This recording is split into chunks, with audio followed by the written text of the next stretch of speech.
Banyak cowok nggak bisa berkembang, nggak bisa jadi lebih baik karena dihantui pengalaman buruk masa sekolah. Di sini, gua mau bantu lo membuang kenangan buruk zaman sekolah.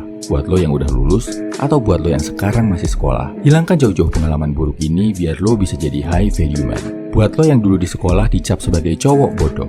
Nilai pelajarannya selalu jelek, sering remedi, bahkan pernah nggak naik kelas. Jangan khawatir bro, kecerdasan itu nggak cuma tentang nilai di sekolah. Nggak cuma tentang seberapa jago lo menghafalkan rumus dan teori. Lo pasti punya kecerdasan dalam bentuk lain. Misal, jago di kesenian, jago di olahraga, jago public speaking, jago jualan, dan cari uang. Itu semua juga kecerdasan bro. Sayang aja nggak dimasukin ke nilai rapor sekolah. Ingat bro, Aderai, Deddy Corbuzier, bahkan Albert Einstein pernah nggak naik kelas. Son Goku, Luffy, bodohnya minta ampun kalau hubungannya sama hafalan, tapi mereka bisa jadi cowok-cowok berkualitas dan bisa diandalkan.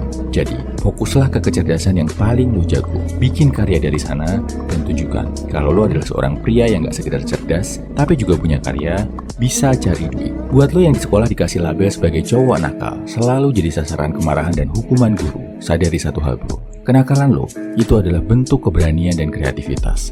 Lo nggak bisa dikekang oleh sistem dan peraturan yang membatasi ruang gerak lo. Elon Musk, Steve Jobs dulu nakal banget, sering melanggar peraturan sekolah buat ngerjain hal yang mereka anggap lebih penting. Begitu juga sama Naruto zaman sekolah ninja, nakalnya minta ampun.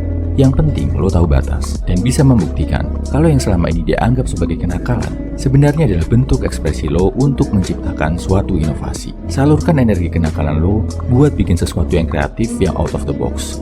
Pakai keberanian yang lo punya buat menyuarakan pendapat lo dengan cara yang positif bro. Belajar public speaking, debat, bela diri, main musik, atau apapun yang bisa menyalurkan energi keberanian dan kreativitas lo yang gak tertampung di sekolah. Buat lo yang dulu dianggap sebagai cowok lemah, selalu dibully sama yang lebih kuat. Paling payah saat olahraga, pahami bro, kalau kekuatan itu bukan tentang ngebully yang lebih lemah atau jadi yang paling jago saat pelajaran olahraga. Kekuatan fisik lo yang utama itu bisa dibangun dengan disiplin.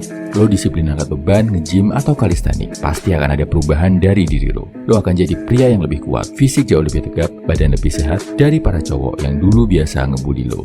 Lihat aja Ipo, yang dulunya sering dibully karena lemah, justru bisa jadi petinju profesional. Atau kalau kisah nyata, lo bisa lihat Mike Tyson yang tadinya sering dikeroyok, bisa jadi kuat banget. Saat semua teman-teman lo udah berhenti olahraga dengan berbagai alasan, lo bisa tetap memperkuat fisik lo pelan-pelan sampai semua kagum dengan perubahan diri lo. Yang penting, konsistenin dan disiplinkan olahraga ya bro. Buat lo yang di sekolah selalu dianggap sebagai cowok jelek, dihina karena kekurangan fisik lo, pasti sekarang lo udah sadar bro, kalau penampilan fisik selalu bisa ditingkatkan, bisa diperbaiki. Lo selalu bisa jadi lebih ganteng. Olahraga, tegapin badan, jaga kebersihan, cari baju yang cocok, ikut bela diri biar punya mata alam. Plus, lo naikin juga value lo dalam hal harta dan status. Belajar cari duit, bikin karya, rajin olahraga, konsisten ngelakuin itu sampai value lo naik. Dan gue yakin, lo yang tadinya dicap jelek, nanti pasti bakal lebih dilirik dan dikagumi wanita daripada primadona kelas yang paling ganteng. Nggak percaya? Lihat aja foto transformasi artis-artis Indonesia dan dunia. Gimana masa kecilnya mereka nggak good looking, tapi karena upgrade diri, bisa jadi terlihat high value dan menarik. Lihat juga cerita gimana Hanamichi Sakuragi, yang ditolak ratusan cewek karena dianggap jelek dan kasar. Otomatis langsung terlihat keren banget di mata wanita, sejak fokus dan sering berjuang main basket. Kesimpulannya, buat mengusir kenangan buruk masa sekolah dan bikin lo lebih pede, sadari ini bro. Pertama, buat yang dianggap cowok bodoh, sadari kalau lo itu punya kecerdasan dalam hal lain, bukan cuma dalam pelajaran sekolah. Kedua, buat yang dianggap cowok nakal, manfaatkan keberanian dan kreativitas lo yang sering bikin orang salah paham jadi sebuah karya. Ketiga, buat yang dianggap cowok lemah, sadari kalau sepanjang lo punya disiplin dan konsistensi, lo bisa jadi lebih kuat dari cowok manapun di sekolah lo. Keempat, buat yang dianggap cowok jelek, yakin aja bro, kegantengan, value lo di mata cewek akan nambah sepanjang lo jaga kesehatan badan, bisa cari duit, dan bikin karya yang bermanfaat. Share di kolom komentar bro, pengalaman gak menyenangkan apa yang lo alami saat sekolah dan gimana cara lo untuk bangkit dan mengatasi hal itu. Salam high value man, semangat bro.